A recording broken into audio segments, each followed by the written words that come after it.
출렁거리고 있습니다. 한국은행은 기준금리를 사상 최저치인 0.75%로 인하했고 오늘 문재인 대통령이 국무회의를 통해서 비상경제 시국이라고 지금 강조하고 있는 상황입니다.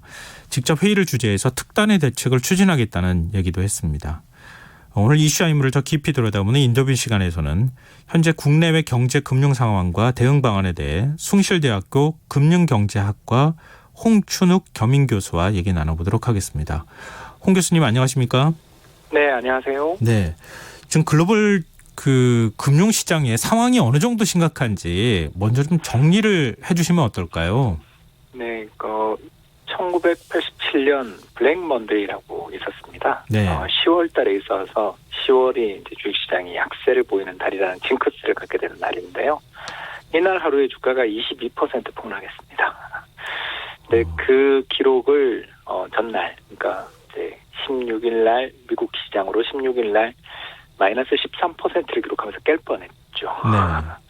한마디로 말씀드려서 글로벌 금융시장 역사에 기록을 남을 만한 폭락이 최근 2주 사이에 계속 벌어지고 있고요. 그래서 올해 연초에 기록했었던 고점 대비해서 지금 미국 주식시장이 한 29% 정도 빠져서 그러니까 이미 뭐 이제 약세장 20% 빠지면 약세장 베어마켓이라고 불리는데 그걸 이미 뭐 넘어선 지는 오래됐고요. 이제 과거 역사적인 주식시장의 그 불황 폭락 국면에는 주가가 고점에서 한 35% 40% 정도 빠지고 끝났다라는 그 과거의 어떤 평균적 기록만이 지지선 역할을 해줄 거라는 어떤 기대 이렇게 남아있을 정도로 어렵다 이렇게 평가할 수 있겠습니다.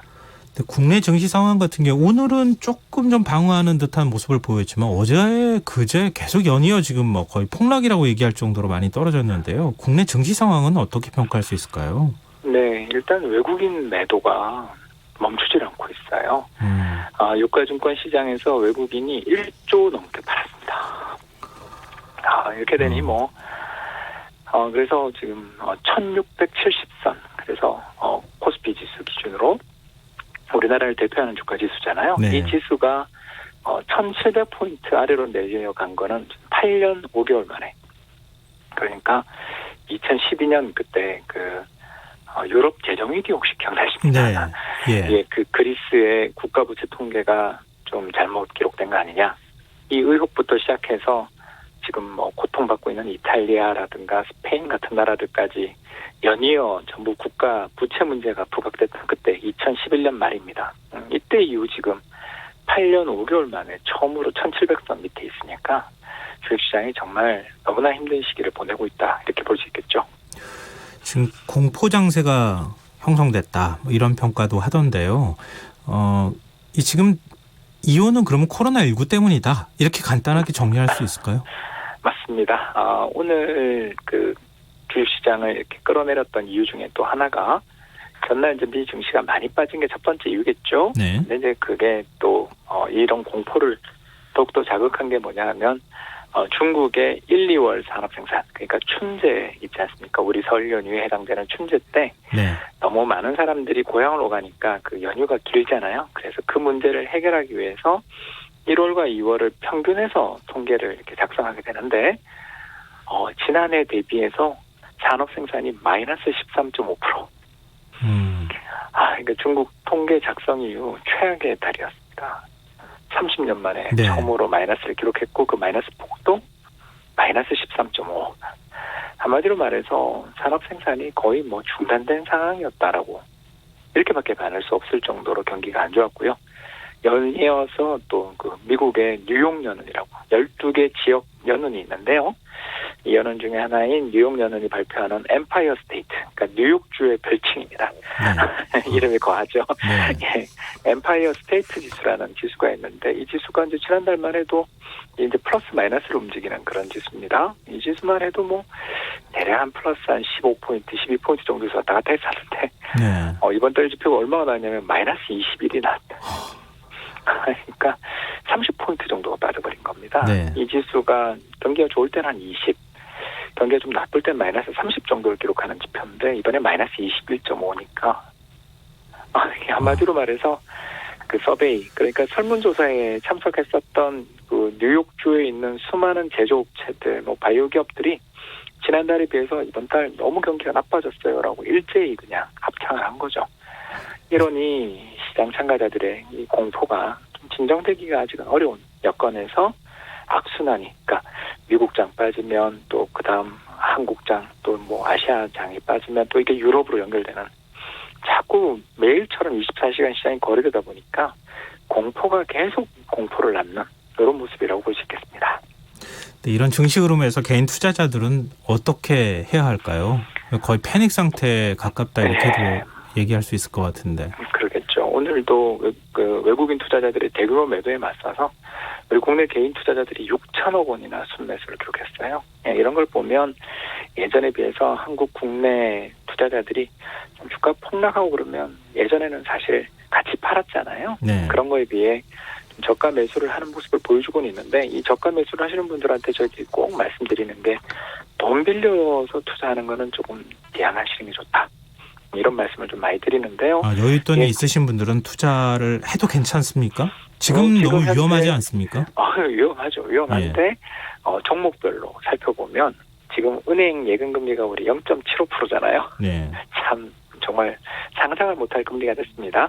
근데 그 주식시장에서 저희가 이렇게 찾아보니까 배당 수익률이 8% 넘는 기업들이 한 50여 개 이상 나오더라고요. 그만큼 쌉니다. 그러니까 지금 뭐 세계 경제가 너무너무 어려운 여건에서 이 배당이 유지되겠냐? 이렇게 생각할 수도 있지만, 기업들 중에는 경기가 나쁘거나 좋거나 간에 현금 흐름도 안정적이고 그런 기업들은 좀 살만한 가격이라고도 볼 수 있죠. 다만 이게 이제 저희들 걱정이 좀 되는 게, 빚을 내서 투자하시는 분들도 꽤 있더라. 근데 이제 빚을 내서 투자를 하면 이게 오를 땐 참 좋은데 네. 주가가 조금만 빠지더라도 이게 증거금 부족, 그러니까 다시 말해서 담보 부족에 시달리게 되잖아요. 네. 이런 의미에서 최근 이게 반대 매매라고 합니다. 증거금이 부족해서 강제로 주식을 팔게 되는 그런 매매들도 좀 늘어나고 있다는 측면에서 주식시장에서 실적도 좋고 배당도 잘 주는 그런 기업들에 선별적으로 대응하시는 게 좋지, 지금 돈을 빌려서 또 이게 바닥이다 이렇게 단언하며 들어가기에는 너무 시장의 변동성이 크다.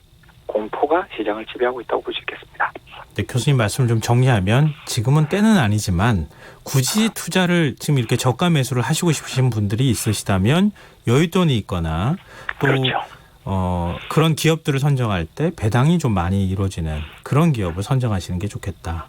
예, 그 말씀으로 이해를 하겠습니다. 왜냐하면 지금 너무 위험한 상황이니까 투자를 권유할 수는 없는 상황이잖아요. 네. 잘 요약해 주신 것 같습니다. 네.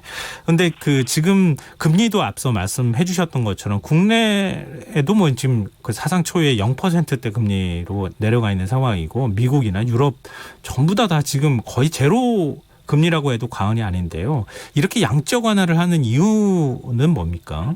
요새 그 돈 빌리기가 너무 어려워져서 그렇습니다. 아예 한마디로 말해서 기업들이 이렇게 장사 안 되는데 당신들 망하는 거 아니야? 이런 의심의 눈초리로 바라보는 투자자들이 세상에 많이 늘어나 버린 거죠. 네. 당장 뭐 저희들 쇼핑몰이라든가 이런 데 가보면 사람 없잖아요. 네. 그러면 여기는 고정 비용이 계속 나가지 않습니까? 임차료라든가 사람들 인건비가 나가는데 그에 비해 사람들의 목액은 잘 안 이루어지면 굉장히 어려움을 겪게 되고, 어려움을 겪는 기업들 중에 이거 심지어 파산하는 거 아니냐? 이런 의구심을 갖게 되는 순간 그 기업이 발행한 채권의 가격이 폭락하잖아요.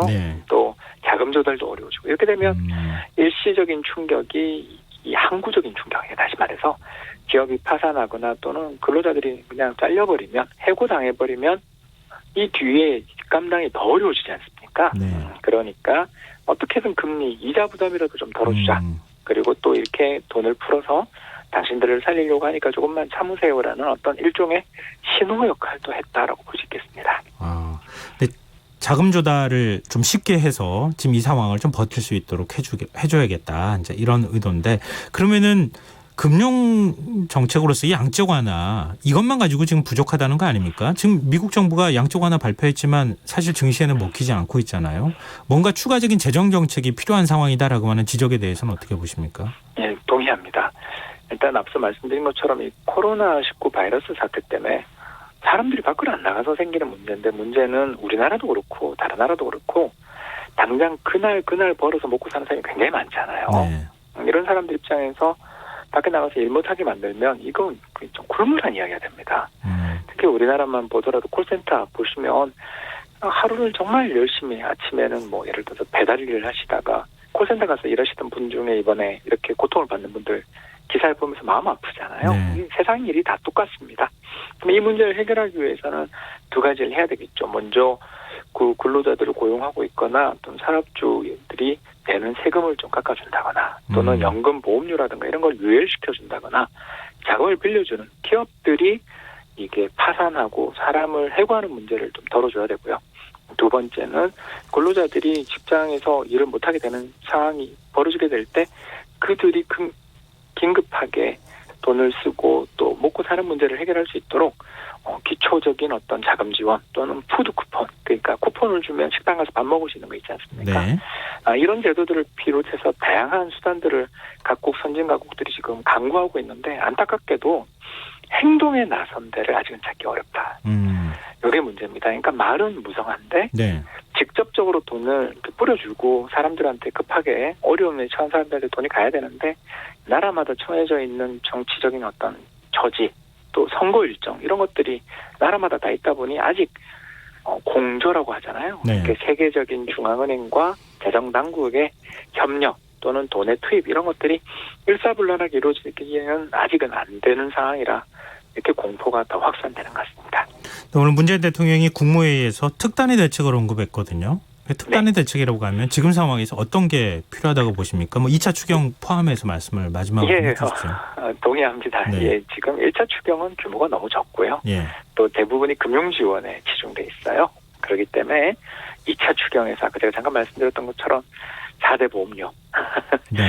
또 부가세 더 나가서 근로자들에 대한 어떤 자금 지원과 공공근로 또는 정부 차원에서의 어떤 건설 투자나 이런 것들을 통한 대량 해고에 대한 안전판 확보 이런 다양한 정책들이 시급하게 여야 가리지 말고 네. 협의해서 빨리 내놓고 또 직접적인 지원이 이루어지길 바라는 마음입니다. 네. 정부와 정치권의 역할이 그 어떤 때보다 중요할 때다. 이런 말씀으로 이해하겠습니다. 오늘 말씀 고맙습니다. 감사합니다. 네, 지금까지 숭실대학교 경제금융학과 홍춘욱 겸임교수와 함께했습니다. 오늘도 수고한